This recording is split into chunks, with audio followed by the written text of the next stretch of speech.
네, 이어서 코로나 상황 짚어보도록 하겠습니다. 최영일 시사평론가 나오셨습니다. 안녕하십니까? 안녕하세요. 자, 신규 확진자부터 짚고 넘어가겠습니다. 또 500명대입니다. 네. 나흘 연속 500명대. 지금 걱정이 BTJ 열방센터. 네. 여기 그 신도들이 계속해서 검사 받으라고 하는데 오늘 이 시각까지도 제대로 안 받는 사람들이 많아요. 네네. 3,000명이 넘는 대상인데 네. 이 중에 지금 3분의 1 조금 넘어가고 있는 과정이에요. 네. 그런데 검사 받은 사람 중에는 지금 730명 가까이 확진자가 나왔습니다. 네. 이게 지금 우리가 양성률, 검사했을 때 확진율이 통상 우리가 1% 아래로 떨어졌다고 얘기하고 있는데 13%입니다.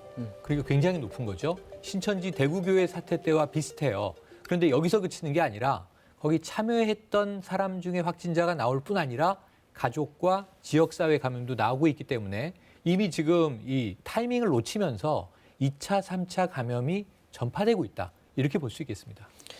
자, 이제 문제는 이 BTJ 그 신도들이 어떻게 해서 검사를 받으러 나오게끔 하느냐 이 부분이 관심인데 네. 지금 열방센터 관계자 2명을 구속시키기까지 했는데 앞서 저희 법조 전문 기자 나왔을 때도 그 신천지 총회장 관련해서 혐의가 이제 무혐의가 나왔지 않습니까? 네, 무죄가 감염병 됐죠.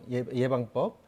그게 혹시 BTJ 네. 신도들한테 영향을 주지 않을까 이 부분 걱정이 돼요. 말씀하신 대로 저도 걱정이고 실제로 이게 뭔가 심리적인 직간접 영향은 줄 것 같습니다. 네. 왜냐하면 이게 뭐 방해했다고 하더라도 또는 이제 저항했다고 하더라도 무죄되는구나. 그런데 이게 다릅니다. 왜냐하면 지난해 사태를 보시면요. 신천지 때는 우리가 바이러스가 뭔지 모르고 있다가 크게 맞았던 경험이고 네. 그 이후에 역학조사하고 방역을 더하면서 지금 이 감염법 예방 및 관리법이 개정돼 있지 않습니까? 네. 지난해 9월에 바뀌었습니다. 그래서 이제 모두 다 처벌되고요.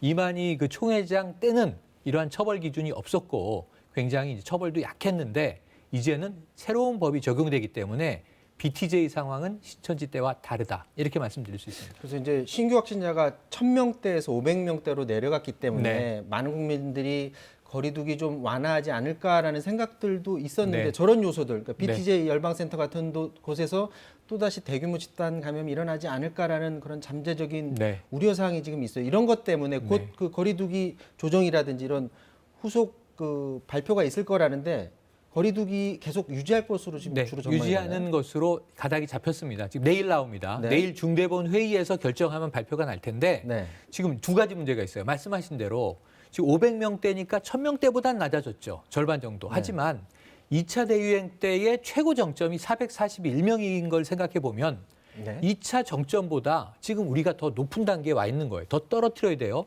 두 번째는 뭐냐면 한 달도 남지 않은 설 명절입니다.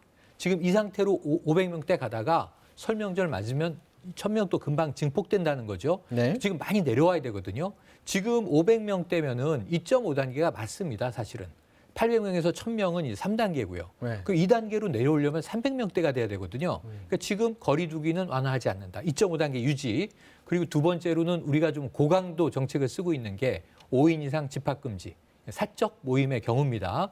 이것도 아마 유지하는 거예요. 이게 지금 효과가 좀 있다고 방역당국은 보고 있고요. 다만 요즘에 생계 문제 때문에 고통을 호소하는 많은 자영업자들 계시죠. 뭐 실내 체육시설 조금 이제 기준을 완화해서 허용을 하게 해준다든가 또는 이제 카페 같은 곳에서 거리두기를 유지한다는 전제하에 앉아서 커피 정도 마시게 해준다든가 이런 정도의 미세 조정은 있을 것으로 전망이 됩니다. 지금 상황이 또 개선이 안 돼서 설 연휴 때 지난 추석 때처럼 또 가족들 제대로 네. 못 만나고 그런 상황이 되지 않을까 좀 우려되는 상황인데 저희 KBS에서 그 단독 보도한 내용이 있네요.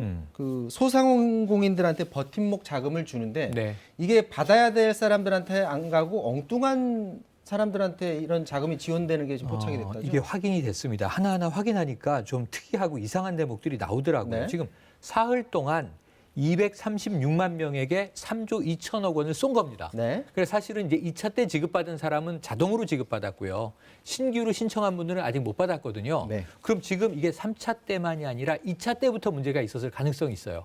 2차 지급하고 나서 제대로 갔는지 덜 갔는지 더 갔는지 확인한 바가 없거든요. 3차는 그냥 또 기계적으로 가는 겁니다.